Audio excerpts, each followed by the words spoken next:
Hello and welcome everyone. We're here for episode 2 of the KONAMI Roundtable here at, the KONAMI office in beautiful Southern California. We have some excellent duelists here to talk with us this weekend. And we also have 2 people here to work at KONAMI who are also excellent duelists ourselves. I'm Billy Brake. I work at the R&D department here at KONAMI. I've also been a Yu-Gi-Oh player since 2001. I've been playing, for 20 plus years. Enjoy the game just as much as ever. It's really fantastic to be here, and we got some awesome people. Let's go ahead and see what we got with us. First up, we got Walter Jule. Thanks for joining us, Walter. Tell us a little bit about yourself. Yo, what's good? I play Yu-Gi-Oh competitively. I went to Worlds in 2018.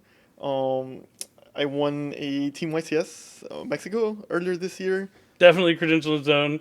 You're also, decorated duelist. You mentioned you competed at the World Championship before? Yeah, in 2018. Yep, that's just fantastic. I remember watching you there, doing well. I was cheering for you. Hopefully we get to see you again at the World Championship this year. That's going to be coming up, something we're going to talk about a little later on. Next up, we have a fellow KONAMI employee here, Kawelo. Welcome. Oh, thank you. So my name is Kawelo Malama. I am originally from Hilo, Hawaii, on the Big Island. I started working in KONAMI, a year ago, I think now. Yeah, Nice. a year ago yesterday, which was beautiful. I played Yu-Gi-Oh! Competitively since 2003. Long time, 20 years. Pretty long. And then I switched over from being a player to a judge, and then a judge to managing a OTS, and then from managing an OTS to working here. So Awesome. We're happy here to I have am. you. And you work in the OP, right? You're part of organized I play. work in organized play. I'm actually the one that schedules all of our regional qualifiers. And Does a bunch of other stuff for Yeah. sure. It's a long list of things, but one of the many. it's awesome to have you and get to see your perspective on how things have been playing out. And last but not least, we saw him here in episode 1. It's Esala. Introduce yourself. Hi, I'm Esala Wathuthantrige. Say that 5 times fast if you can. I can. Can you now? I won't do it now, but I can. I'm just letting you know. All right. I've been playing Yu-Gi-Oh! Competitively for I don't even know how long at this point. I'm a commentator for the Yu-Gi-Oh! Events, and I went to the World Championship in 2017. Yep. So I've been doing this for quite some time. Looking forward to all the things to come, and I'm excited to be here. Yeah, it's super awesome to have you. You're always one of our favorites to have around, and you're a great part of the commentary team. I know people always love it when you're there to give that expert insight on the game. You have like a pretty good view of the formats usually, and some excellent insight on what the top players are doing or what you think might be in the minds of the players. So it's always awesome to have your perspective on the commentary team for sure. But thanks for joining us here, and you're definitely a decorated duelist. You've been topping events for over almost 10 years now, it feels like. So awesome to have you. But so lots been going on in the Yu-Gi-Oh! World right now. The most recent thing that happened that had a lot of people talking was the Forbidden and Limited list. Where is the Forbidden and Limited list? Is it out? Oh, it came out on Saturday. So we are going to talk about the YCS that happened, which is YCS Philadelphia, which you played at, right? I think you were the only one out of us that was there. So do you want to, let's go ahead and start with that. What was it like on having the Forbidden Limited list drop that weekend at YCS Philly on the Saturday? What was that like for you? There were riots. People. So when it dropped, I was playing my round 2, and I was playing super heavy samurai at the event. So I'm playing a mirror match. So I just finished clearing up my opponent's board. He sees it writing on the wall. He sees that he's going to lose. I summon super heavy samurai Scarecrow. So that's when he decides, you got it. You're gonna win. He picks up his cards. The guy next to me, sitting next to me, turns to look at us and he goes, Scarecrow, and I'm like, yeah, man, it's a pretty good card. And he goes, no, Scarecrow, and I'm like, what? And the guy in front of him goes, no, they just banned Scarecrow. There was a ban list, and I was like, wait, what? And then I check, and sure enough, there's a ban list. And I was like, no way. And then the YCS Philly was huge, so you would walk around during that round when the ban list dropped, and you would see random people yelling at strangers. They would just yell at each other like, Yu-Gi-Oh card names. Like you're just walking around and you just see people running around. Cyberstein! Danglong, Dang long! Oh, yeah. Gamma, Lightning Storm. So it was kind of fun. Do you think it was like a little... There's like over 2,000 players, I feel like, right? Was 2,300, something like So that? we had 2,396 players at that event. Jeez. They were all pretty excited once they Yeah, dropped. you could definitely feel the energy. The vendors were there were some crazy lines for the vendors. Yeah, there were actually vendors at the event that had to put up signs saying "No Danglong here." Stop asking, we don't have Please don't it. ask. But yeah, so that's awesome that you got to be kind of like live. Was it like the environment was fun? Everyone was kind of excited, talking about Yu-Gi-Oh! Like they didn't expect it. Yeah, it was definitely crazy. It was different than anything I've seen. Okay, well, so more so jumping into what's on the list, I guess we'll jump over here to you, Esala. So the Forbidden cards, we got a little sneak preview of some of the changes. Was there what is about the Forbidden cards was your favorite? Is there a particular one you're happy to see gone, one you're sad to see go? So Diablosis, I think, was a very interesting one that I'm very happy for because obviously Kashtira has been one of the more like dominant strategies, taking all top 4 spots, I believe, in Philadelphia and Chile the weekend before. Yep. And it's one of those strategies where you had to pick and choose whether you were going to try to play around the zone locking aspect of it or if you were going to just try to strictly deal with the Arise Heart. And now you can choose, right? Or rather, you don't have to. You're just going to go down the line, focus on the Arise Heart, because I believe Kashtira is still a very strong strategy after this list. It's not like it was fully removed or anything like that, but it's way more manageable when you know exactly what it is that you need to answer. And Arise Heart is a problematic card. It's a very strong card. But when you know that is exactly what you need to deal with and you don't necessarily have to worry about losing every zone you have by playing into like everything else, like you're choosing to play Nibiru or you're choosing to play other cards to compensate if they choose to pivot into that strategy rather than playing around everything and just going Arise Heart Pass. Now they can only Arise Heart Pass. They don't have anything else. It simplifies as like the options you might use to counter the Kashtira deck, right? That's what you're saying. You're not having to like, oh, well, I need Nib. If I don't have Nibiru, I'm getting all my zones locked. But then the Kaiju is going to be too late by that point. I can kind of see that, but it's definitely going to be interesting to see how it plays out. I do think you're right that Kashtira will still be one of those like meta contenders we're going to see in the top cuts. Maybe not as dominant, probably, because losing the Deal Bolus is pretty big. So you'd say you're happy to see the Mind Hacker out of here. Absolutely, yeah. It is a former prize card, like Cyberstein. I was sad to see go. But it kind of makes sense that two of the older prize cards would find their way on the Forbidden list. It's kind of like why they were those prize cards. What about you, Kawelo? Do you have any feelings about Cyberstein in particular? Yeah, a lot. See, I remember, Cyberstein, maybe is it getting forbidden because special summon Cyber Dragon, tribute for Zaborg, activate Last Will, summon Cyberstein, pay 5,000, summon Cyber Twin, right?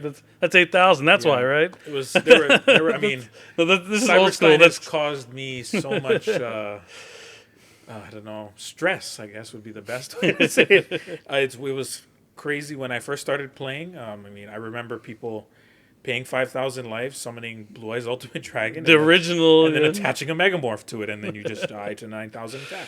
Or Cyber End Dragon, that has the ability to deal piercing damage, and then they just hit you for 7,200 damage. Yep. So, and then now they were summoning things that just didn't let you play the game, like Exterior. Yeah, Exterio, or I think the most recent one was they would summon the new branded dragon monster, and then special summon the gimmick puppet Nightmare to the opponent's field. Just another way to. that is a pretty funny way. So I'm sad to see him go, but I'm happy to see him go. It kind of transcends time, right? Like even like back then when he first came out, he was just seemed overly powerful back then, and then he came back for a little while. It wasn't causing too much trouble though. I know y'all played a Tearlaman deck that had Cyberstein in it around YCS Minnesota, was it? Yeah. Yeah, so he's definitely been around and had some issues. He transcends like 20 years of Yu-Gi-Oh! And still to be good to this day throughout all the other cards that come out. There's only more fusions. So. There's only more fusions for him to summon. He's never really kind of run out of ammo. I think a lot of people will think but nobody was topping tournament with Cyberstein, and that sounds okay until somebody summons it against you. You're like, oh. And just the fact that he can summon pretty much any fusion monster, and there are so many now. That the Last Warrior from another planet that literally says you can't summon, or Natura Exterior where it literally negates any spell or trap. Yep. The fact that monster can just be like 5,000 life, and just summon this really crazy powerful monster. And he's level 2, which has only gotten more and better like as the time has gone on throughout the years. So yeah, that would be my. That's my. You're happy about Stein gone? I'm very happy that Cyberstein is no longer legal. How about you, Walter? Do you have a favorite forbidden card that you're happy to see go? One maybe you're sad to wish stayed around? I don't think anyone's going to really have any like, oh, I wish this card didn't get forbidden. I mean, maybe I guess the closest one would be the Scarecrow, Super Heavy Samurai Scarecrow, but everyone, that's a Link 1, that's an enabler for your deck that you can special summon from your graveyard. Just normal summon Soul Piercer so strong when that card's around. What about you? Yeah, I think the Super Heavy Samurai deck definitely was too strong. Still good even without the Link. Yeah. One I'm a little bit sad about is Cypher Gear Gamma. Oh, the limitation on That card's Gamma. always cool, yeah. But now that you can synchro summon for what's it called, the Excel, yeah. Excel, it's kind of strong, so it makes sense. But yeah, I mean, resolving a Gamma on your turn has always been great, right? I mean, you used to go into Chaos Ruler, which is a huge advantage. Like in Dragon Link, that was a big thing that happened. You'd activate Chaos Space, it gets ashed, Gamma, go into Chaos Ruler, and now it's just Excel Synchro Stardust Dragon, right? Mm-hmm. Which leads into Baron to Floor. Yeah, into Baron. It's a lot. So using Gamma as a negate that gets you into the best negate in the game, pretty good. Yeah. But let's talk about Excel Synchro Stardust Dragon. Like that card is just phenomenal, right? Out of Maze of Memories. Yeah, that card's super cool. I played it in my Super Heavy Samurai deck. I was playing with Stardust Dragon, and that whole combo. To dodge, right? Yeah. Yeah. Talk about that. What are the benefits of using a Stardust Dragon in your extra deck with Excel Synchro Stardust Dragon? Yeah. So Excel Synchro, its effect is its first effect is that you can revive one of your tuners, and its other effect is that you can quick effect during the main phase, tribute it, summon a Stardust Dragon from your extra deck, and then synchro summon using your field. And then the monster that you synchro summon isn't affected. So in like the Super Heavy Samurai deck, for example, or in many decks, you can set that up before summoning 5 times, which means that a card like Nibiru, specifically, won't be able to be activated until after you have set up the requirements to make like a Baron. In which case, even if they do Nibiru, you just chain your Stardust, Axel Stardust, summon out the regular Stardust, synchro summon for Baron, which is unaffected, and then their Nibiru doesn't even tribute it away. So that was like really strong. Yeah, I mean, the Nibiru coming out, those Baron still being there with not using its negate, it's pretty good. Yeah. I mean, it's kind of cool. You can still do things like leaving Excel Synchro Stardust up during your opponent's turn and try to summon a Baron during their turn that's unaffected. Makes it a little harder to force out that negate. So you still have some cool options and stuff you can do with that. I mean, I would suggest just going into the Baron right away anyways. But there might be like some times in the future where you can synchro for like an Excel Synchro Stardust Dragon on your opponent's turn and still continue the synchro summoning. I think Excel is going to be one of those cards that's just so good for a long time. Kind of like Chaos Ruler. I mean, it fills that level 8 synchro spot, right? Where you get a lot more bang for your buck. Or you get to go beyond just having a level 8 synchro. I mean, it literally turns level 8 synchros into a level 10 synchro, which reminds me of Ptolemy, right? Like kind of when Ptolemy came out, kind of broke rank 4s to where you're able to rank up into something you wouldn't normally have, which is kind of the way I kind of see Excel Synchro Stardust Dragon. And 2-star tuners, Assault Synchron coming out in Battle Legend Monstrous Revenge. We'll get into that set a little bit later on, but that's a set that I'm really excited about that have quarter century secret rares. But you kind of still talking about the FNL list. You kind of mentioned the limited part of Gamma, so that's probably the one that hurts you the most. Is there any other limits that you were looking at, or anything that got limited to 1? Maybe like the Arise. I guess we talked about Arise Heart a little bit being limited to 1. Well, the Arise is important, I think, because that's another card that didn't let you play because it would hurt graveyard strategies a lot. Now there's only 1, it's like a lot easier. Other than that, I think the fact that they put Lightning Storm to 2, for example, that's interesting because it makes it so that the ban list is more like the TCG ban list. It's more like the OCG ban list, which is probably going to be good for our players that are going to compete in the World Tournament. That they get that like experience to be more like what the OCG players have. Yeah, that's definitely super something to look out. Like, because when we've all, myself, Walter, Esala, you all competed at the World Championship. Like, when you go to that format, a lot of players are wondering, like, oh, we have 2 different lists. How does that work? Well, you kind of like combine the lists usually. So if something's limited here, they have to limit it over there. If something's forbidden here, it's forbidden when we all play. So like having the list be as similar to each other as possible does put our players kind of in a better shape to just be used to the format a little bit more. What are you, Kawelo? Is there any of the limits that you particularly took interest into? I can tell you guarantee. So recently in locals, I've been playing playing against a lot of purely decks. So This is the one I'm the happiest. So the limit of purely delicious memory was my absolute favorite. Just because the deck's so hard to beat. It was, I sometimes. mean, summoning a monster that's unaffected by card effects and then also gigantic is problematic. I mean, you know, I currently play a Punk Gold Pride, which is some of the new cards from Darkwing Blast and Cyberstorm Axis. Photon Hybernova, yeah. Oh, Photon, yeah, both of those sets. And then the Punk strategy from, what's that, was it? Grand Creators, yep. Yeah. So, I mean, I can summon a monster that has, you know, like 5,000 or 6,000 attack, but they can summon it with just one card. So, it was a really tough strategy to deal with because it was so consistent to get purely Plump on the field, which is, I think, their best Xyz monster next to Noir. It's the best way to get most of the materials underneath to go into. And then it has an effect that Noir. literally removes monsters from the field while just generating more material underneath itself. So yeah, and if you get rid of it, it adds back all the Pearly cards. It was.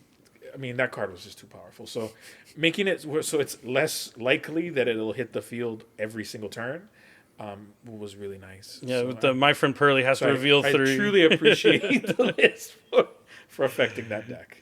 I mean, all the decks kind of seemed like they took a little bit of a hit, but yeah, the Pearly one it's pretty significant. We'll have to wait and see how they do. They get more cards coming up in Duelist Nexus, which is another set we have coming up over the summer that we'll be able to talk about.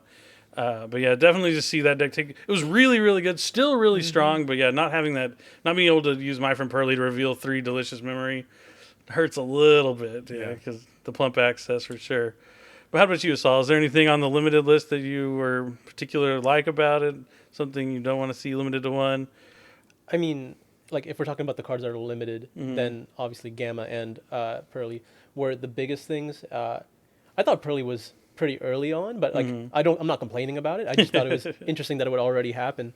But like the deck, especially when everything else is restricted, so like when some of the top contenders get restricted like that, obviously the decks that were just slightly under will get pushed up, and it's not like Pearly was a bad deck in any part of the format. It was something that people, like really strong players, were already using while everything else was at full power. So yeah, I think we saw Pac make top cut at both of the recent YCS with Pearly. I don't know, did he top Philly? Maybe not. Kamal maybe not did, Philly, but like Kamal did with Pearly, but yeah. Pac topped Santiago, Chile, right? Yeah.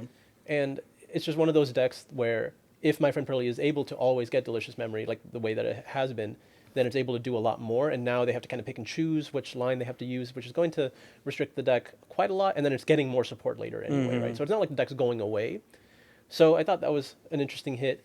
Gamma, I mean, Gamma was one of those kind of effects from the hand that is always your go-to when formats get really powerful. It's like the strongest impact card that you can use from your hand on your opponent's like turn 1. So seeing that. It also destroys. It doesn't just negate. Yeah, like a lot better than Effect Veiler when the monster's gone. So. Especially with Link monsters running around, you don't want to leave those bodies on the board. Yeah. Yeah. So I mean, we've already talked about both of those. So if I had to pick a card that we hadn't talked about yet, not necessarily. It wasn't limited, but it was forbidden, and that is Branded Expulsion. Oh yeah, we can go back to Branded Expulsion. Yeah. So obviously there is a way to simulate that effect with the effect of the new Branded Fusion monster. Yeah, Albion the Sanctifier Dragon. Yeah. Right.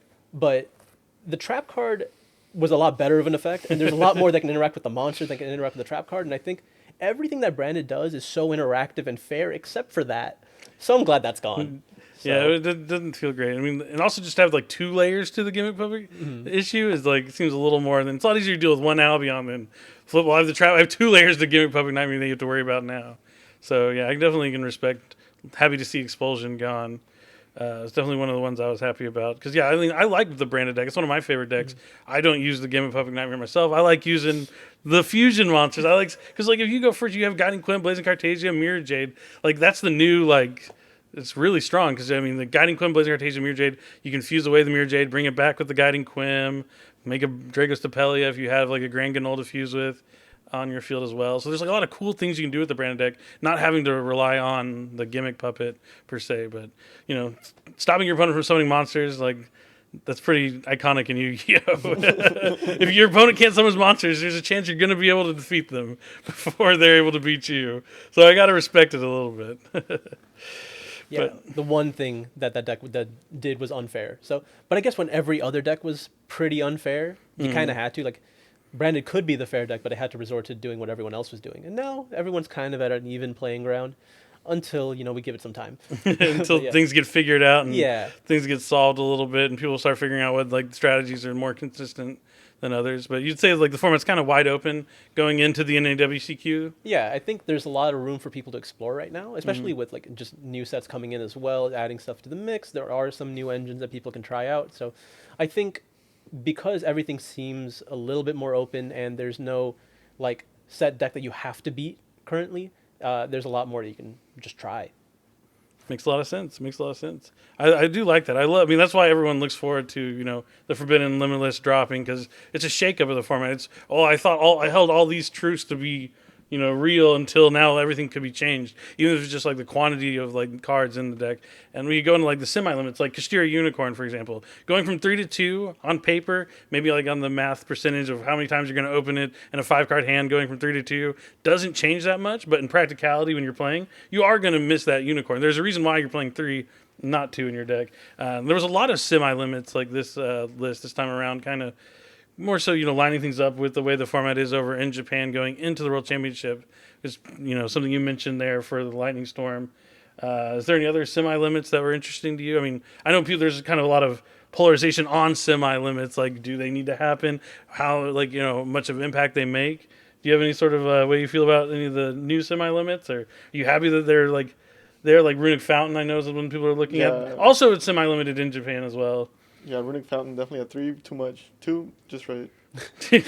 Well, 3. I mean, the 3's where you can get like drawing 9 seems kind of like a lot. And the decks, the decks that use 3 Runic Fountain are going to be like the runic versions of the deck you don't want to play against, the ones that are going to deck you out. Yeah, definitely. I don't want to play against those decks, so yeah, just a Runic Fountain might be one. yeah. Yeah, the semi limits are interesting. What about you, Kawelo? Was there any of the semi limit hits that I cared the most about? Probably Lightning Storm. Lightning Storm? Yeah. Just having 3 of it's always nice. Just being able to. I mean, it does what Harpies, Feather Dust, and Raigeki do together. So it's like, their field is full of monsters. I guess I'll just blow up all their monsters. And then, they're playing Labyrinth deck, so all their cards are back row. So I'll just destroy all their spells and traps. Yeah, speaking of Labyrinth, so the other forbidden card we didn't touch on, a Pointer of the Red Lotus. I'm not saying that it has anything to really do with Labyrinth, but it is a trap. It is a normal trap card that they can set from the deck, activate it, and reset it every turn to keep using it. But how do you feel about a Pointer? Like, it's one of those. It became so much like Trap Dushu, but to where it can hit the board breakers, right? Yeah, I just think that it was being used too much to prevent your opponent, prevent your opponent from preventing you from winning. So like you basically just used it to get rid of cards that would stop you. Like like the Dark Ruler No Mores, the Lightning Storms, like whatever Evenly matched. Yeah, any sort of card that could crack your board, they would just remove from your hand for the turn, and that's all they need because the following turn they just kill you. Yeah, and the information too. Like, not only am I taking this board breaker out of your hand, I now know the order you play them. Doesn't matter because I know exactly what cards I need to negate. I know what you can do. Like, really, it just gives you so much information. I mean, any card that allows you to look into your opponent's hand always gave you too much information.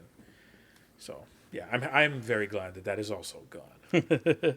Yeah, Pointer is definitely one of those cards that just become almost better than Solemn Judgment in a way. It's easy to look, but where you look like it's okay if you have a differing opinion on a Pointer. No, I've just always disliked cards like that because historically, right, when you're putting a Pointer in your deck, I've always disagreed with you because that means you are going first, you are doing everything you wanted to do, and then you're setting a Pointer so you're they getting can't some sauce break on it. top of it. Yeah, Like, if you are already achieving your deck's end goal, but you needed a Pointer to like ensure everything, like I got problems, man. you got problems with your deck. You got issues with the deck. Then if your deck needs a Pointer.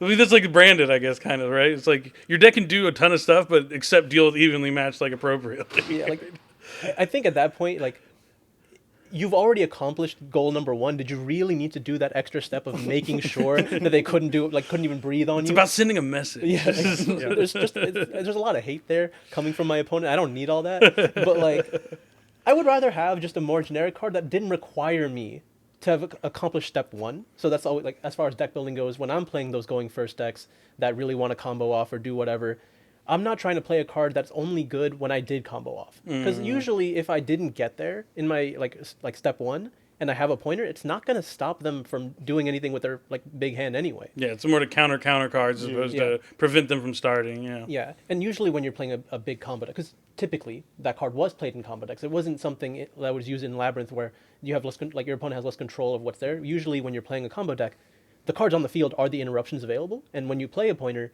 you have to reveal your hand as well. Mm-hmm. So they know exactly what they have to play around. There's a downside to it. Yeah, so I always thought it was bad in those decks, but if it's being used in something like Labyrinth, I think that just pushes it over a little bit. So I'm like, okay, I respect this now. No one gets to do this anymore.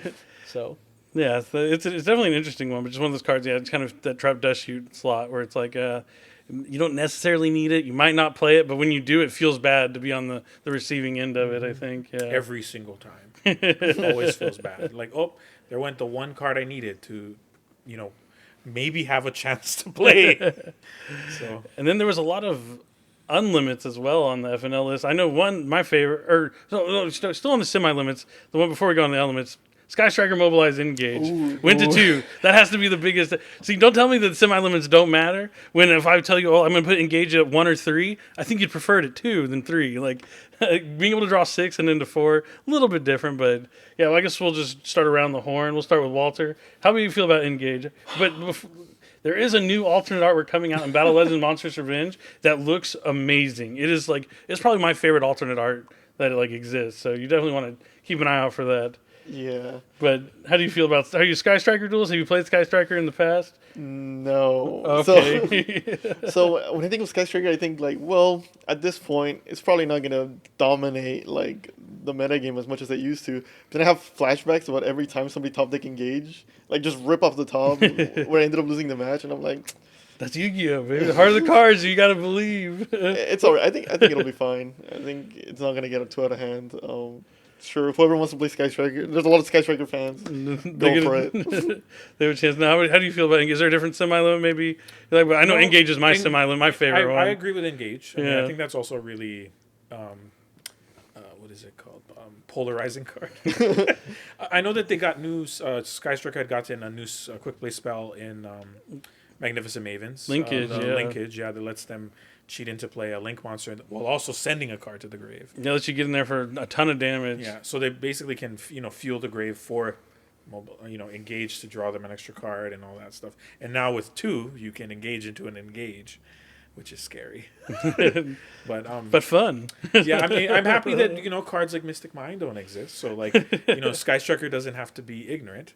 So and we saw Ryan Yu last year getting second. It was second at the NAWCQ with Mystic Mind Sky Strikers. Yeah. Crazy to think Sky Strikers got second at the NAWCQ last year. It won a YCS the same season. Yeah, the same season. Yeah, it was just bizarre. Ryan Yu did say before the Panelist came out, he said, if Engage goes to 2, I'm playing Sky Striker. It was for Ryan Yu. That's how everyone knows. Bring it back. But yeah, Engages is exciting. Yeah, no Mystic Mind though, so only fair gameplay. I think having that card at 2 at least gives players that really love the Sky Striker strategy a chance to play it again. So, and I mean, you can still Harpy's Feather Duster them, Lightning Storm them, and their deck kind of doesn't have anything else going for it other than hand traps. So. How about you, Saul? Is there any other semi-limit? I mean, Engage is the big one. Yeah, that one gives me PTSD for sure. You played a lot of that format, the Thunder Dragon, Orcus, Sky Striker, Salaman. Yeah, it's taken a lot from me personally, but yeah, I mean, as far as semi-limits go, I think that one is the only one that truly feels impactful because outside of all the other ones, slight consistency hits. Yeah, sure, Runic Fountain was Sprite Starter. You'll notice that when you're trying to search. Yeah. That deck already was fairly consistent anyway, because at the very least, it's just 2 level 2s. Engage being able to draw into Engage now, which was something that couldn't happen before for a little while. That's, again, kind of an issue. Unicorn to 2, that deck was always one to have difficulty getting started. So once you get started, you're great, but getting that first step was hard. And this is a slight cut to that, but again, from 3 to 2, not a huge difference. Fountain was keeping essentially the versions of the deck that were just trying to splash the Runic engine and not trying to do something crazy with just pure Runic, not affected. So really everything else is pretty normal, as kind of how semi-limits have been historically. But yeah, there was a lot added to this one, so it's kind of whoa. Yeah. We go from Pot of Desires and Malicious to a few more after this one, but yeah, I don't even think Lightning Storm is going to change anything for most competitive duels. I don't know what's going to happen at the local level, but You can always just thrust for it if you really needed to. But why wouldn't you just thrust for Evenly. Duster? Yeah, or Duster. Yeah, Yeah. exactly. You don't have to play the But lane. you could engage and draw into the thrust and then search for the duster. There you go. More spells for Sky Strikers. But yeah, nothing. And then, so I guess that's about it for the semi-limits. The unlimits, my favorite one, Gen X Ally Birdman. He's back in action. He's a cool card. You know, he's an offender. He does something. Bouncing your own monsters to your hand is something that's kind of like abusable in Yu-Gi-Oh. So maybe it's been kind of safe to keep him off the list. Am I scared? I'm scared of Birdman? No, I'm excited to see what he's going to do. Oh, we should go back to the limit. We didn't talk about my favorite limit one. I'm talking about cards that are scary coming off the Forbidden Limit list. Dinglong. Yeah, Dinglong. Let's talk about Dinglong. That card's so good. I'm terrified. You're terrified? I think, there's a lot of cool synchro stuff coming out like this year. And we've already gotten some cool synchro cards like Excel's Synchro Stardust Dragon. There's Duel's Nexus has some awesome synchro cards in it as well that you're going to want to check out. And I think it's cool. I like Dinglong. I like it in Monadium. I like the fact that if you destroy it during your opponent's turn with the counter trap, you can trigger the field spell to bring back Dinglong on your opponent's turn and trigger the effect of Surge. I think that's kind of cool. So seeing Dinglong's like applications in Monadium is what I'm most excited about with that card. But you happy to see Dinglong come back? It's cool. It's just like the Yang Zing. I was gonna say ice barrier, but he's the Yang Zing. I was Dinglong, DeLorean. No, they're not similar. Last time I saw Dinglong, I was playing it in like a Dino deck, and that was not fun for my opponent. So You said Dino? I felt, New dinosaur cards and Lots of Survivors, so maybe there's something there you could use with Dinglong again. I felt like a bully using that card. It was literally just like Overraptor, Miscellaneous Saurus, Jirac Iolo, Dinglong, full combo.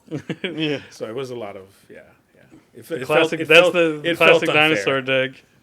Although, if we're talking about modern Danglong combos, the three of us are like Sword Soul duelists, right? Oh, yeah. Oh, Sword Soul's yeah. another strategy that could use it. That was something that was like so popular in Sword Soul and Master Duel because that was a version of the combo that the TCG never had because it could just go into Halki Fibrax and do like crazy Danglong combos. We still have Adhara and like a normal summon. Do you think it'll do anything? Like Maybe it's possible. I mean, just having like Adhara and Moye is like Dinglong plus Chichao with the counter trap set with not like having anything else in your hand. But yeah, like in a hand you have like Vessel where you don't have to send like Ashuna with Dinglong and you could send something different. Like you can send the Ashuna with Vessel. Like a lot of combo. I think you could do something pretty cool. I definitely been playing around with my Sword Soul deck and Dinglong and trying to see how best to make it. But I think not having the Halka Fibrax makes it to where, because that Master Duel version of the deck was more like a worm deck that used the Sword Soul extra deck monsters. Like they were just focused on going in like every way to get into Hulk, and then Hulk unlocked your entire extra deck. So I don't think we'll see anything too crazy like that, but it'd be cool to see if there's some sort of combo synchro pile that duels come up with. But I think it'll either be Sword Soul or Monadium or something like that. But yeah, Adhara plus Moye, still something there. You get to lead a Dinglong, get the counter trap. The counter trap gets you to play around. That's 9 pillars of the Yang Zing. Being able to have that gives you stuff to deal with evenly matched and Dark Ruler no more. When a lot of these synchro decks didn't have a way to deal with that. Even though Monadium reframing, see now you can do a Monadium combo, and Monadium reframing is kind of like pillars. But you just have to control a synchro monster to negate like a monster spell or trap. And you can search it in the Monadium deck. Not easily. None of the monsters search for the spells and trap except for the level 4, the heart. But there's ways to get to it also outside of that. Oh, and speaking of Hulk, we got Gofu back, right? The Blackwing. No, Gofu. Steam. Steam. Oh my god. Calm down. Two completely different Yeah. Blackwings. Steam the Cloak went to 3. Yes, Yeah. not Gofu, the shadow. The vague shadow. I don't think he'll ever be coming back. Yeah, anytime. Gofu was a really cool card when it came out Metal Foes, and then Lynx came out and made it way too good. But yeah, Steam, I'm excited to see. It's still it's one of those Hulk offenders that it's a 2-part body, gives you a token when it's into the graveyard. Steam's pretty cool. There's still Blackwing combos. I'm sure there's something there with that. It's one of the cool unlimits. Dragon combos, man. You Dragon? gotta tribute the Hieratic Seal, summon it back.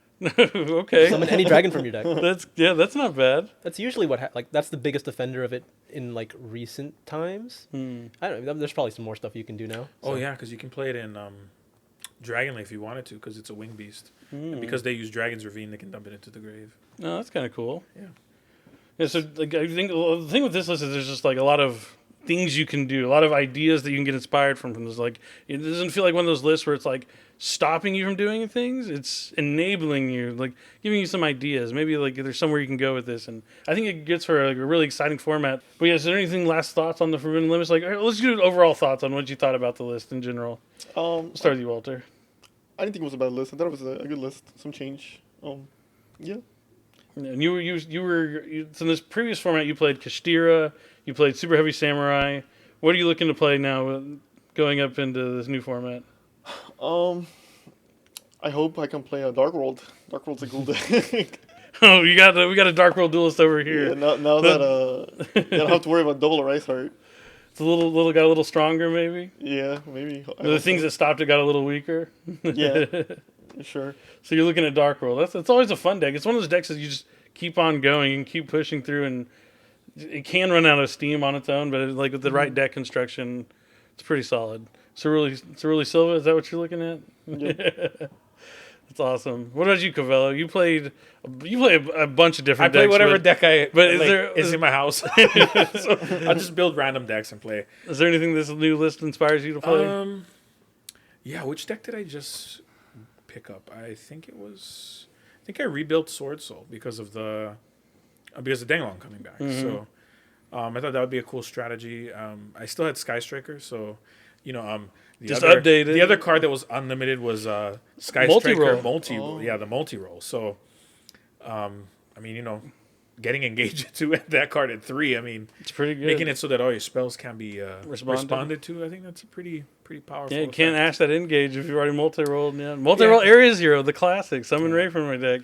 So it just makes the deck just more consistent in general. So I mean, Sword Soul and Sky Striker. Yeah, those would be my two. And then whatever deck is the current deck I've been playing, which is Gold Pride Punk. Yeah, that I mean still can play. So yeah, the deck didn't take any like big hits or anything. Pretty much got better. I love that deck too. I love going into the Jam Dragon drive. Oh my gosh, it's so cool to you're paying your life points, and then the Punk part just feeds into the Gold Pride engine, and I mean you have a way to get from one side to the other, which is really nice. So. Yeah, the field spell you get to draw a couple times. Like you just draw so much in the deck. It's just it feels good. Yeah, that's the thing about Yu-Gi-Oh! Is like sometimes the decks feel good to play. Like you're enjoying yourself and it has like a feeling to it. That's one of my favorite parts. Yeah. And the monsters all look cool. Yeah, and it's always awesome when the artworks are nice. That's why I always like to have the shiny cards. So I'm like, yeah, they play better. Well, I feel better when I play them. So doesn't that mean it's the same thing? What about you, Esala? What are you looking at going into the new format? For all the reasons listed, Branded. Branded, whoa! Out of left field. I didn't expect that one. That deck's just fun. It is. It feels fair. It's very entertaining to play. It's so interactive. Might not be the best deck, but I think it's just one of the most enjoyable to play because That's I just feel like it. if I'm able to play, right? Like there's nothing completely taking away my ability to play. It's and it's not like just an Ash Blossom will make you lose the game anymore. So I find that deck to just be so cool to play, the play style of it, and just big monsters do a lot of cool things. Very very sticky. It's so hard to kill that deck. So and if they survive, the follow up's always so good. Yeah, cards that just give you that much advantage. I've always enjoyed historically. Even playing Mermail back in 2014, I loved it because I just always had 5 cards in hand. So this is just a very similar feel. Dark World is also a really solid pet deck, but I wonder if it's consistent enough. Because even if you don't have to play around anything that your opponent does anymore, because there's really nothing restricting you now. You could just play into any field with just the Dark World cards. Sometimes you just don't get there. You start drawing it. You look at the Dark World. That is literally the classic Dark World problem. During Dragon Ruler format, I had a Dark World deck. It worked 100% of the time, 50% of the time, but I would draw my entire deck. The idea would be to draw my entire deck, have a couple of Graphos out, and I would draw into Necro Valley, Royal Tribute, and I'd Eradicator and deck dev my opponents on their turn. So just trying to completely, because I had to have the Necro Valley and the Royal Tribute because the Dragon Rulers can't summon back from the graveyard, and it was fun. But yeah, sometimes it just stopped. But now they have a lot more tools, so it won't be as bad. But definitely the structure deck Dark World took that deck and put it on another level with so many more ways to discard, and then Gintra is a crazy card. You'll just discard it and add the field spell. And then the new Rainbow. My gosh. I mean the new Rainbow's good. The fusion, that's crazy. The fusion's insane. Yeah. The fusion uses the old Rainbow though, right? It uses the new this okay. Or I'm talking about the new one. The new fusion. from the next set. Oh no, yeah. Yeah. No, I don't know about that one yet. Yeah, this is the old Yeah. the old rainbow. Yeah, the new fusion grapha uses grapha. Graph, Yeah. right, Yeah, the old well, he couldn't use himself. Yeah, Yeah, and Rainbow is just a general. The new Rainbow is much better than the old Rainbow. so much better. Well, now Silva's better than the old Rainbow, even like because they don't have a field and you're going first. But that's pretty funny. Silva just aged like wine. He did. He got so much better over Yeah. time. Before he was just like not even as good as gold. Like people like preferred gold over Silva back in the day. All right, well, so I guess that's gonna do it for FNL. No, I just got your final thoughts, right? No, yeah, not over yet. Did I get everyone's final thoughts? I think so. Yeah, did I go around the horn? I do have to say though, Branded has probably the nicest artwork of any of the current themes we have right now. I Like, I mean, love dragons. The fact that and- you can literally look at the spell and traps and you see the entire lore of the series is just, I mean, to me that's like, I love that part about Yu-Gi-Oh! Now is that you can literally like experience a storyline just from the artwork. Oh yeah, and it goes on for so long. Like it started in Rise of the Duelist, right? So it's been like 3 years worth of lore. If you go back all the way back to like the Dogmatica. And it just ended, I believe, in Cyberstorm Axis. Yep. So. And then we have Duelist Nexus coming up after that, the beginning of a new thing. Duelist Nexus is going to be a cool set. It's got a brand new monster type in it. It's called Illusion. Those monsters are really cool. It's also going to be our first core booster with Quarter Century Secret Rares. You'll be able to find those in the packs, which will be exciting to pull. Hey, duelists! Let's rev it up again with Duelist Nexus! The spirits unite into one and form the Road of Light. Limit over Excel Synchro! Let's rev it up, Cosmic Quasar Dragon! New tuners, new monsters, the all-powerful Crimson Dragon! 100 new cards, Duelist Nexus! 9 cards per pack, each pack sold separately. So YCS Philadelphia. I wasn't there. You were not there. You were not there, but you were working. Yeah. you were deep in the work. So tell me about the preparation going into YCS Philadelphia versus the result. That was it what you anticipated? Was there more players than you expected? Oh, definitely. So we anticipated. So we were expecting about 1,500 players. Okay. That was kind of the thing. But this was back before. We did have a mask mandate back then as well as a vaccination mandate. So removing those two things, we knew that there was going to be a increase of participation. Regardless, just because now players that may not have been able to attend because of those two reasons, one of those two reasons, now could attend, which was why we went from 1,500 to 2,350 or 2,369. So I think it was I expected to be about 2,000. I did not expect it to go past that, which it did. Yeah, Philadelphia always has a ton of people. It seems Yeah, like yeah. they've always been known for like the bigger tournaments, the bigger regionals in the past. So that was really cool to see. Yeah, so I mean, we made sure we sent all the same stuff. Made sure we had enough product and stuff for our participation in our public events and giant cards. You want and to? all Yeah. those So kind of so things. public events. We have. I was going to talk about that real quick about public events. We have Time Wizard where you Oh, can yeah. play. Older formats. So if you have like a format like April 2010 is a big one and people like to play. That's that format that took place during the Shonen Jump Championship in Edison, New Jersey. And during that time period, the people kind of like to go back and like play that same thing. And we actually have public events where you can do that. Yeah, so we basically like many of our public events, they're single elimination, so they're pretty quick. But yeah, Time Wizard is essentially a way to step back into time to some part of the Yu-Gi-Oh! Where maybe you didn't get a chance to play, or maybe you loved playing in that format. Yeah. Or maybe you hated it, but you wanted to try your chance to be better again. Show your friends like who's boss or whatever. So I mean, it's cool that like that. Players get that opportunity again to play. Yeah, and they get their own prizes and their own kind of game mats. So the game mat currently is the Light and Darkness Dragon, which It's I think amazing. is amazing. And it's cool because it has like the zones on the left side are light, and then the zones on the right are dark because Light and Darkness Dragon. Oh, that's really cool. So we try to make it look a little. Does cool it match for the you Light folks. and Darkness Dragon Yeah, also? yeah. Yeah. Because he's literally split down the middle. Yeah. That's So, awesome. Yeah, I mean, all of the game mats we create for you folks for the prizes are always meant to kind of like tie in with, some sort of theme of the event itself. So another example would be our Rivalry of the Warlords event, which You don't even need a deck for it. You can just yeah. show up and sign up. and we just give you a random deck, and you get to From a selected pool of decks. yeah. Yeah. And the cool thing was, just like at the 250th YCS, we included these new rivalry decks that are a little more powerful than the normal, and they include a bunch of cards that came from the quarter century. Legendary collection, yeah, the Legendary 25th collection. anniversary Legendary collection. So a bunch of cards that maybe were previously or currently forbidden, like Pot card of Greed. Pot of Greed, card of Safe Return, Snatch Steal. But it's like a fun, I like rivalry. It's a fun way to just kind of take a break from whatever the constructed Yu-Gi-Oh is, and maybe explore new strategies you haven't played with before. And I believe for that game mat we used the Sofa Cord. yeah, it's beautiful. Boss monster. Yeah, so it looks Sofa really Cord, nice. one of the decks you can play in the rivalry event. Yeah, so. My favorite deck is the Starry Night deck. I love Starry Night, Starry Dragon. Oh yeah, mine is personally Libromancer, just because of the Libromancers. I'm always a big fan of the artwork, and that's what gets me for Yu-Gi-Oh. So like Libromancer. It's a geek boy. He's got Libromancer fires at school with his backpack on. Like, I'm a big fan of this super cool. too. That's yeah, awesome. And then those you mentioned events- Attack of the Giant card. We kind of we have giant cards here. You see the beautiful back of them, but you actually can play in a public event. There's usually one on Saturday and one on Sunday at our YCSs. Yeah, so we always have two giant card events each day, one for the TCG and the other for Speed Duel. And there'll be cards from The Speed Duel giant cards are nice. Yeah, so there'll always be cards from the current, usually from the current products that are out. So I know for Philly we used cards from Cyberstorm Access for that, and then Speed Duel we used some from I think it was Midterm Paradox.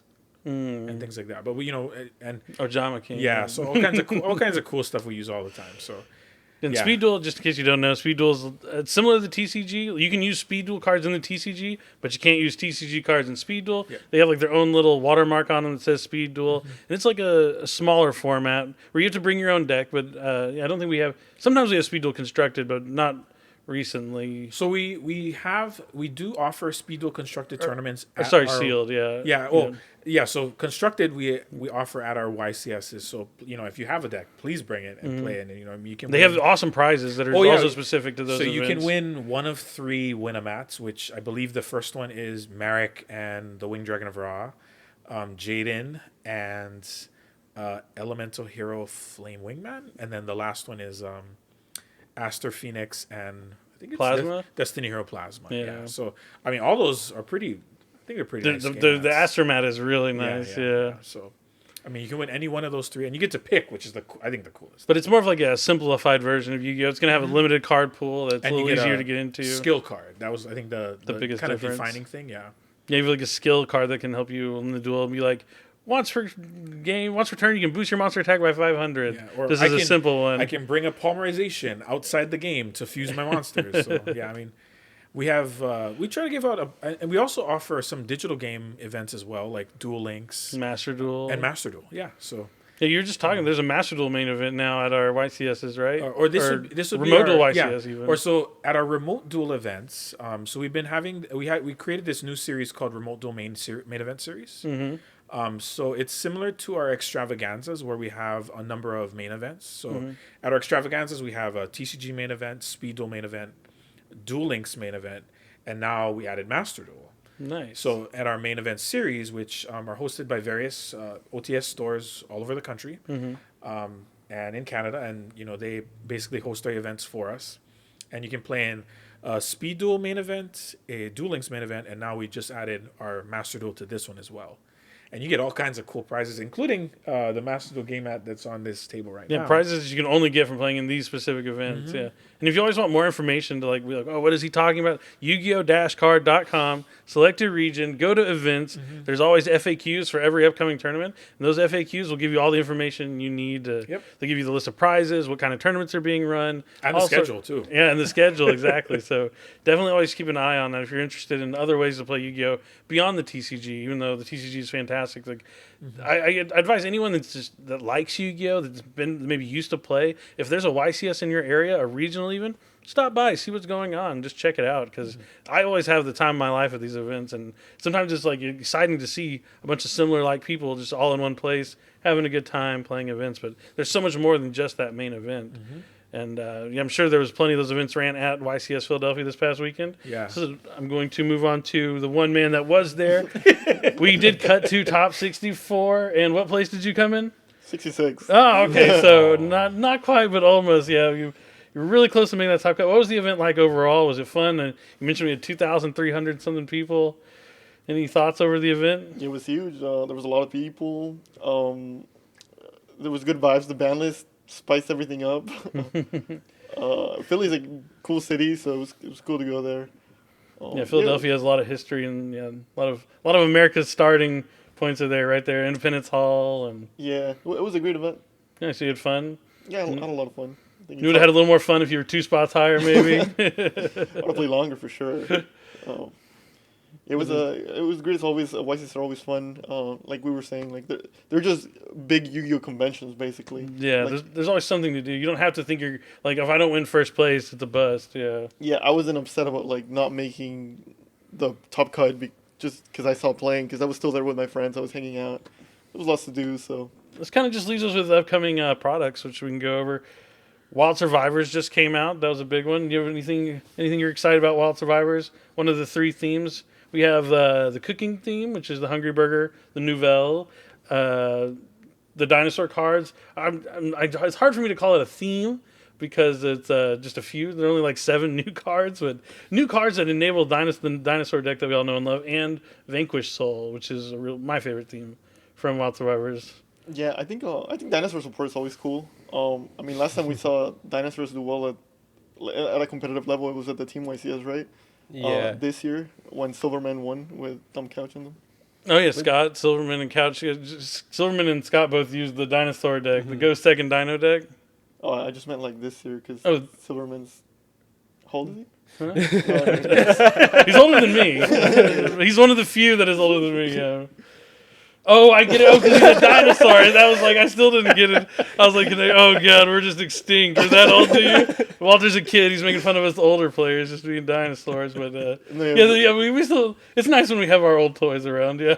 Sorry, when you said cool. Silverman and Couch, I was like, oh, this is Well, it just happened. Dinosaurs are really cool. I like them. I'm a fan of dinosaurs. See where they go. Yeah, the Ground Xeno is a really cool card. I can't wait to see how that's going to play into the dinosaur deck. The cool thing is the 3 extra deck monsters are actually upgraded versions of normal dinosaurs, like the normal dinosaur monsters. So like Megazowler, Processaurus, and then I think it's a Pendulum normal monster.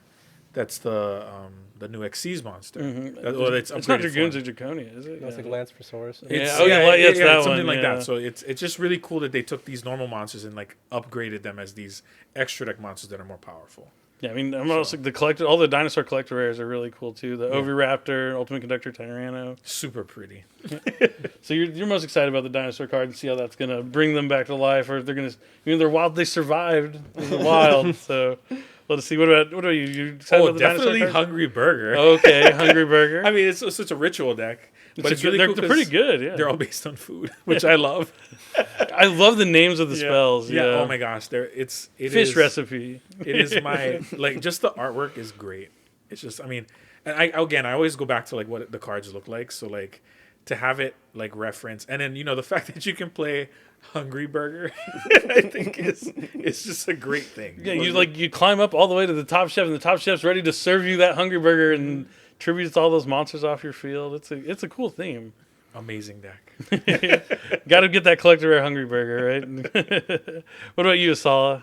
I mean, if I'm going to pick any archetype from this new set, I was going to pick Vanquish Soul because I think that has like the most interesting capabilities within like the meta like already. Mm-hmm. I think like it actually can do something, and I'm hoping it will do something. We'll just have to wait and see what that ends up being, but I just really love enemy controller, and I was so sad. At least it's easily accessible now. Where you're gonna have, because enemy controller is one of those cards that it kind of always comes back into play, and we've seen it in like Kastira using it recently. Oh, that's my favorite spell.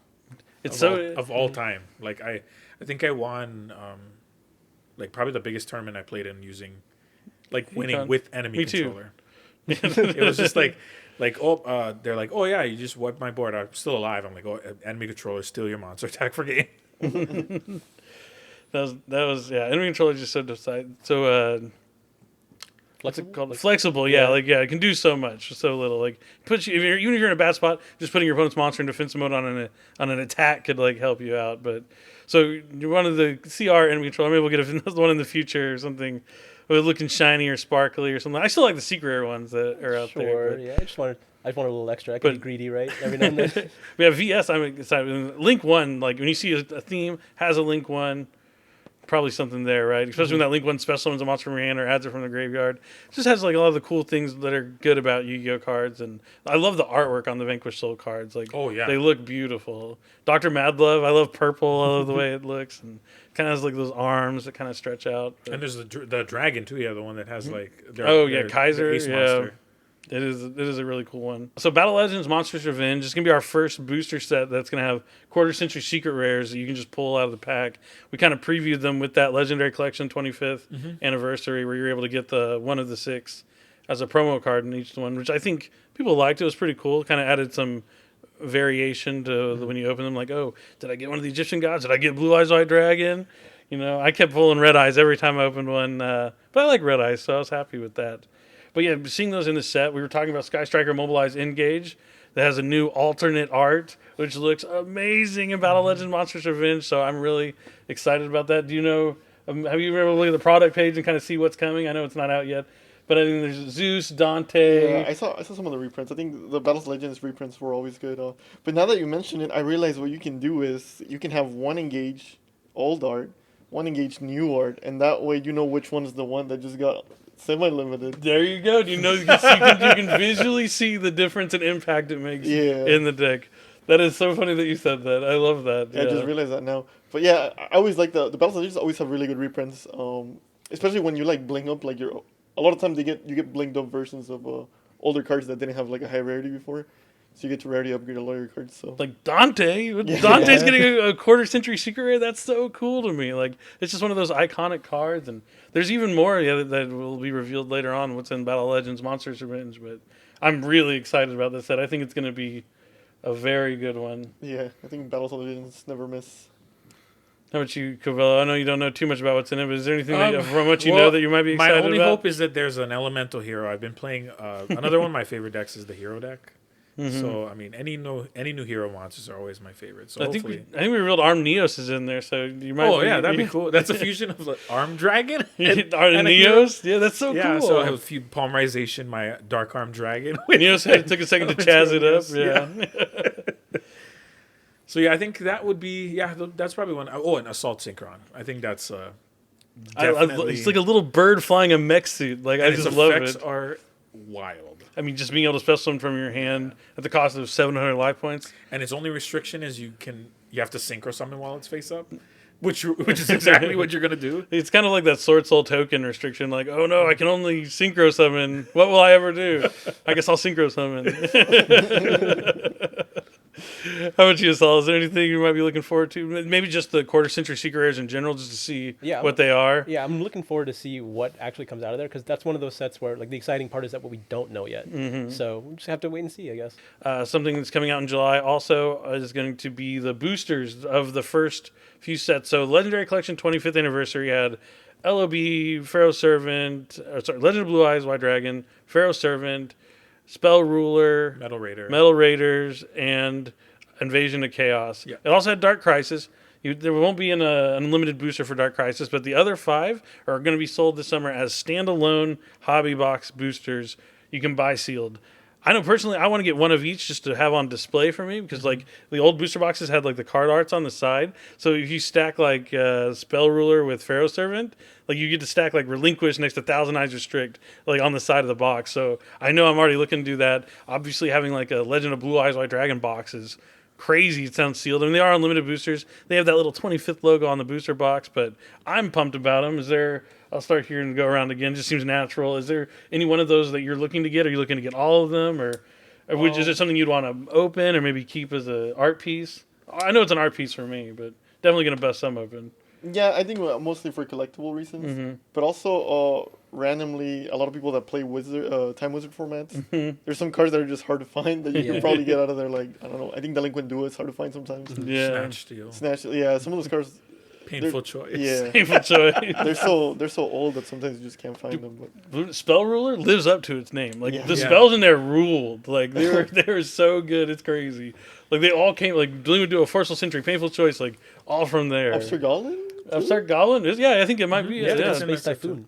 Mystical Space Typhoon, yeah. One of the best of all time. It's still good. All those good decks. So what about Kawelo? You're an older player. Are you excited? I mean, obviously. Oh you're yeah, gonna- Invasion of Chaos. That's like my that's my childhood. I mean, I grew up, getting attacked by a berserk gorilla with an axe of despair. the classic, yeah. So, definitely gonna buy one of each of the boxes again for collectible, but I'll probably open a bunch of Invasion of Chaos just to get the Smashing Ground that I never could get as a kid. During the gadget, when gadgets came out, I remember, because it was a little after IOC came out, so it was hard to find those booster packs, and So I had to play Fissure instead.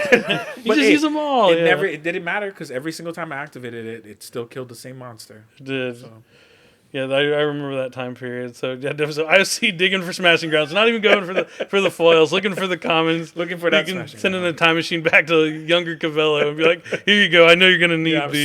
sorry, bro. You didn't have. You got to get the Shonen Jump prize card shrinks for the gadget deck too. Oh while you're at yeah, it. yeah. I remember Adam Korn showed up with shrinks in his gadget deck, and it was like, have you played against them? This was before he won his NAWCQ. Like, oh man, you're playing against the kid using the shrinks in his gadget deck. It was such a big deal, and it's just funny to look at now, and we're like, oh, shrink, yeah, it's a card. What about you, Esala? One of those core boosters, the early boosters, appeal to you? Do those also have 25th anniversary rares in them?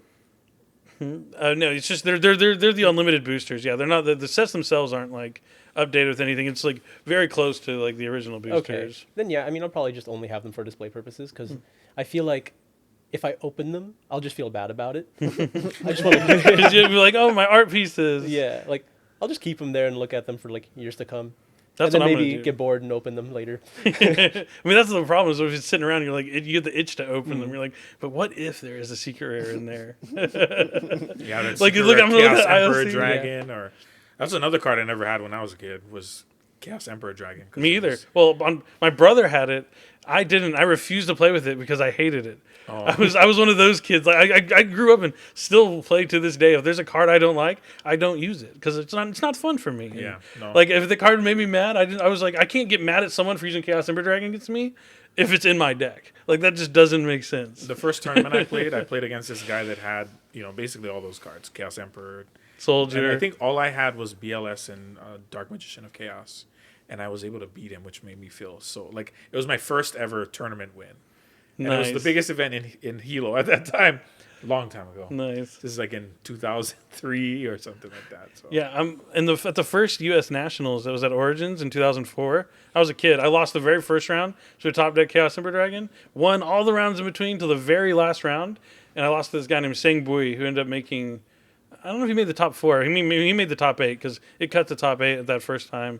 And I was sad when I lost, but afterwards I found out that he wasn't using Chaos Emperor Dragon. It's more of a warrior control deck. He used Black Luster Soldier just like me, but I'm not going to lie. I felt a lot better. I was like, oh, well, at least the guy who beat me didn't have a Chaos Emperor Dragon in his deck. I can't lie about that, but it was definitely sad. That was my first. It was before the bubble existed, and I was I bubbled as a kid. I was 13 at the time, but... it's exciting that I'm going to be able to live those moments again, kind of I have a chance to pull a Chaos Emperor Dragon. I can get that IOC box when I was a kid that I never had and have a chance to pull this card, which would have been awesome. But yeah, I do think having them as art pieces is what I'm looking at, just having them on display and just keeping them forever. I would love to have a Legend of Blue Eyes because, they're coming out now, but once they're gone the same way, and I'm not going to miss this opportunity to have them for sure. Really excited about those. And then later on in the year, so July, it's going to be around the time we're at San Diego Comic-Con. The end of July is going to be Duelist Nexus. Talked about a little bit featuring that new type Illusion. It's also going to be our first core booster with quarter century secret rares in the booster set itself, which is going to be fun to pull. You should have more chances. I think there's 25 of them.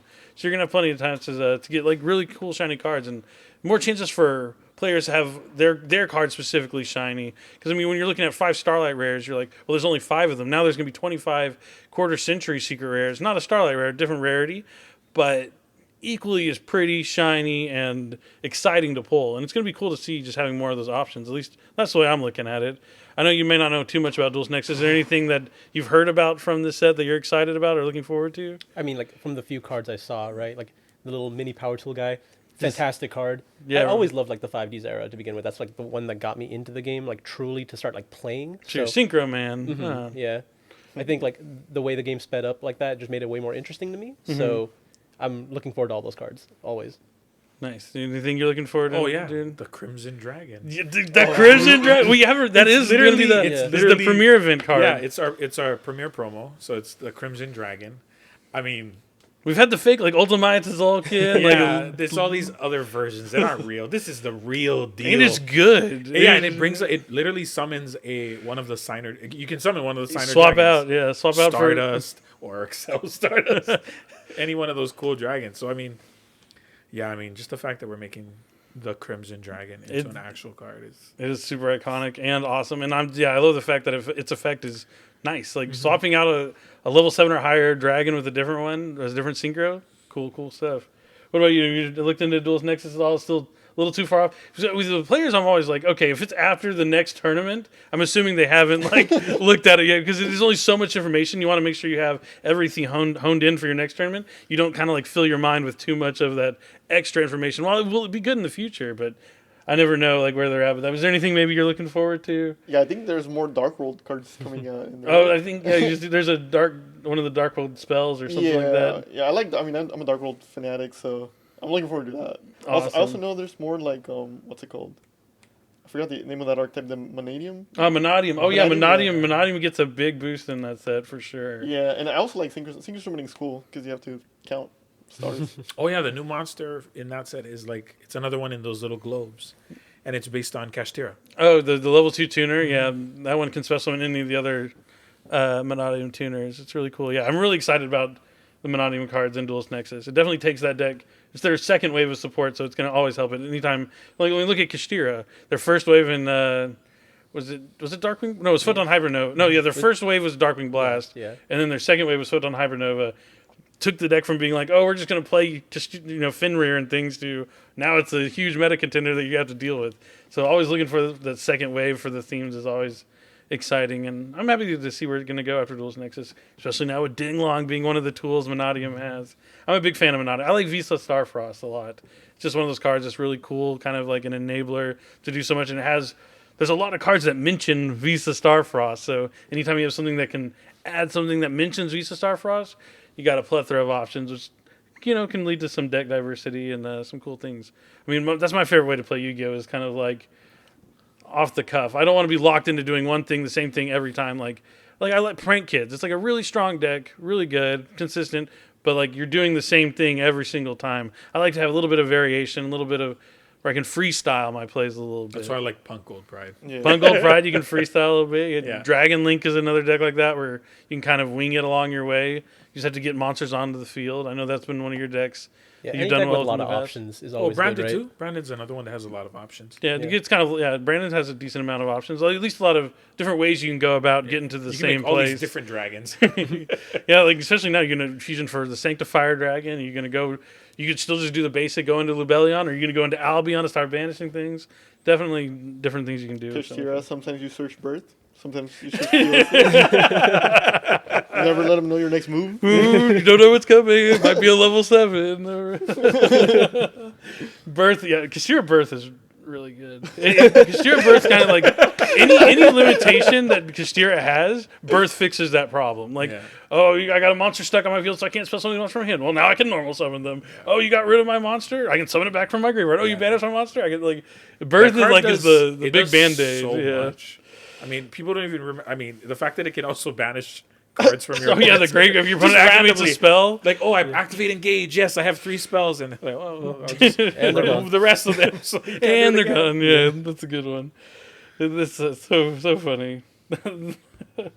All right, and then lastly, but not least, so Gold Pride. You're talking about Punk Gold Pride. We have accessories coming out this summer featuring those Gold Pride monsters. They're gonna be they're really cool accessories. The game mat has like the Chariot Carry with the little guys on there, the little Sleeve has penguins. her hat. Yeah, the sleeve is really cool. So normally times the sleeves are just like card art images, like, oh look, here's Ash Blossom sleeves with Ash Blossom on them. But this is like a logo sleeve from Captain Carey's logo on her hat. and then it's on a sleeve and it looks like it's stitched. Like our designers did a really good job with it. Like I'm gonna buy the sleeves for sure to have like on my extra deck, 100%. if not. But That whole deck's gonna get sleeved. I've heard a lot. Yeah, the accessories are so like unique. They're very bright and they pop, and I'm really excited to get my hands on them. And then like the portfolio and the card case, they're like kind of like covered in stickers and logos from the other all the racers in the Gold Pride, because the Gold Pride's like an intergalactic space race kind of thing. And so, when you have like, when you're in like middle school, you had like a binder, you put stickers of your favorite bands and stuff, your favorite basketball teams or whatever. Well, it's like that. And it looks kind of like that. Kind of gives you like a nostalgia feeling. And big fan of the portfolio, and the card case the same way with the same covers. But definitely excited to see the accessories. Do you have any thoughts on, I guess I'll start with you, Saul, and any of like the accessories lately, like the Dark Magician Girl accessories? Like, are you a big fan of the accessories that have been coming out as of late? I generally like the sleeve options the most, because I think just, especially with double sleeving being allowed now, you get way more options. And like it used to just be the standard, I will use my white sleeves and then nothing else. But now you can kind of just really show your personality with whatever you like. I went back to white sleeves because I have none. But so I think the Miracle Fusion ones were really cool. Oh, yeah, the Element Hero accessories last year. I did like those a lot. I was a big fan of the Miracle Fusion ones. What about you, Walter? Are you excited about the Gold Pride accessories? Are you a fan of Gold Pride? Yeah, actually, I mean, usually I've liked the sleeves and all the products that they've been releasing lately. Like, all of them have been really good. Awesome. Like the binders, the playmats, like everything. It just gives you a good access for like new players that don't have, like, maybe you just started playing, you don't have a playmat. Yeah. Before they started doing like official products, you would have to like go out of your way and be like, oh, they don't have any Yu-Gi-Oh. Now you get some cool ones and some awesome Yu-Gi-Oh cards on it. And Yeah. Yeah, the Chariot Carry is a good one. Yeah, I'm really excited to get my hands on the accessories. I think that's the most summoned monster that I've been playing when I play that deck. It's good. Yeah, and being able to Search any spell is crazy. and then the spell gets to add any monster, and you get to even like put a monster in your graveyard if your life points are lower, right? So you could summon it back with Leon later on. It's really cool. I'm a big fan of the Gold Pride deck and the accessories coming up. But yeah, that's about it for our topic. Thanks for joining me, you guys, here at KONAMI. It was awesome talking to you, getting y'all's thoughts on the FNL list and everything coming up in the events. It's always exciting to talk to players. I'm a player myself. I'm a duelist at my heart. You can't take that away from me. I do work at KONAMI now. I love it. I love working on the game. I love trying to make the game exciting for you guys. I mean, I'm just a one piece of many moving parts to like really bring Yu-Gi-Oh! TCG to everybody. So I'm really excited to hear from you guys, and thank you, Kawelo, for being here. Thank you, Walter. Thank you, Esala. Thank you, Billy. It's been awesome. Thank you guys for watching. We'll be back with another roundtable next time. Make sure you check out our first one that we had, and we'll hopefully bring more of these here for you in the future. Thanks for joining us here at KONAMI. We'll see you next time.